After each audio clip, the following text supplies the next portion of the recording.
шабнами Сураё, Фарзонаи Хуршед ва Манижаи Давлату Садриддин Наҷмиддин барои ҳамкорӣ бо телевизионҳои давлатии Тоҷикистон ва иштирок дар маъракаҳои расмӣ даъват шуданд. Ин овозхонҳо то ин дам ба қавле дар рӯйхати сиёҳи телевизиони давлатӣ буда солҳо боз аз иштирок дар маъракаҳои муҳими расмӣ низ маҳруманд. ҳафтаи гузашта раҳбарияти Вазорати фарҳанг ва Кумитаи телевизион ва радио дар як мулоқот аз ин овозхонҳо даъват карданд, ки оҳангу тарона ва клипҳои худро барои намоиш ба телевизион пешниҳод кунанд.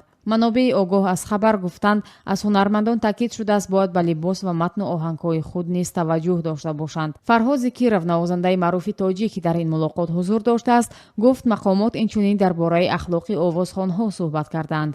باید گفته که زبان ادبی را باید که خوب هم آموزه. حالا که بیشتر سرندات با زبان ادبی زبان تورانی. намоянда яке аз шабакаҳои давлатии Тоҷикистон дар суҳбат бо Радио Озодӣ гуфт, даъвати ҳамкорӣ аз овозхонҳое ки то имрӯз дар телевизиону чорабиниҳо кам пайдо буданд, дар доираи соли ҷавонон сурат гирифтааст. ин ҳамсуҳбати мо гуфт, аз овозхонон даъват ҳам шудааст, ки агар хоҳиш доранд, метавонанд ба ансамблҳои давлатӣ ҳамроҳ шаванд. мулоқот бо ҳунармандоне ба мисли Шабнами Сураё, Садриддин Наҷмиддин ва Фарзонаи Хуршед ва даъват аз онҳо барои ҳамкорӣ дар ҳолест, ки тақрибан 7-8 сол боз ин афрод дар экрани телевизионҳо намудор набуданд.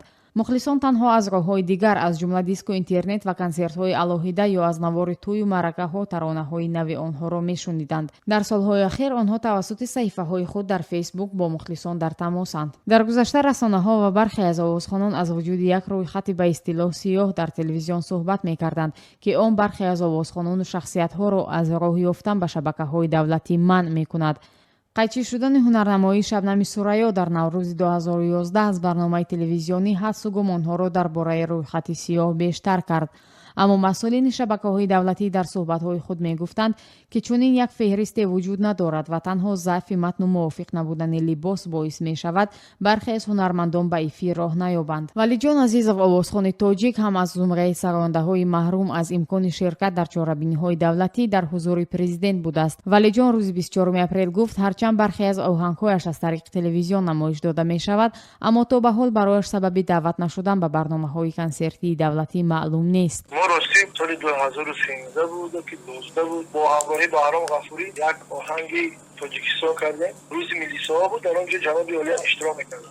متاسفانه ما خرج دادن برآمد نکردیم که سببش هم نفهمیدیم از چی سبب باشد. سرود همش نقض بود، آهنگ سرخ شروع بود. валиҷон Азизов ба далели вазъи баъди саломатӣ натавонистааст дар мулоқоти ҳафтаи гузашта бо ҳунармандон ширкат кунад, аммо аз ҳамкасбони дигар хабари пешниҳоди ҳамкории мақомотро шунида хушҳол шудааст. гуфта мешавад, дар мулоқоти масъулини Кумитаи радио ва телевизиону Вазорати фарҳанг бо ҳунармандон Манижаи Давлат, овозхони маъруф, ҳам даъват шудааст, вале бо сабабҳои мухталиф дар ин мулоқот ҳузур надоштааст.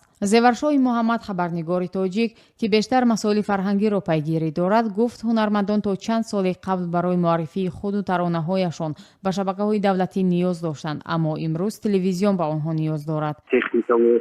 فناوری‌های عالم و اینترنت و این چیزهایی که خیلی دیگه رشد کرده و مردم از طریق اینترنت و شبکه‌های اجتماعی دسترسی به هر آوازخوان و هر آهنگ و هر هنرمندی که خواستن بتونن که آهنگ‌های او رو پیگیری بکنن و دریافت بکنن.